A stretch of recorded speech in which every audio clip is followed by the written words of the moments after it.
అది తాడు కాదండి, పాము. దాని పొట్ట విచ్చి నెత్తురు కూడా కారుచున్నది. మీ అందరి నెత్తుటి మరకులు దానివే. ఎంత సాహసం చేసినారు?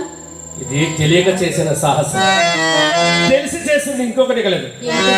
ఏడికి వచ్చేసరికి పడవవాడు లేకపోయింది.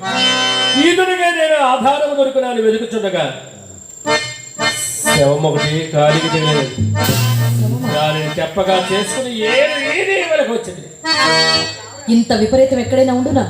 శవాన్ని తెప్పగా చేసుకోవడం ఏమిటి? ఏరు ఈది ఈవల ఒడ్డు చేరడం ఏమిటి? ఇది నేను బొత్తుగా నమ్మను. నీవు నమ్మవని కాదు, దానిని జలచరములు పాలు చేయడానికి ఇష్టం లేక వచ్చింది. నీ సందేహం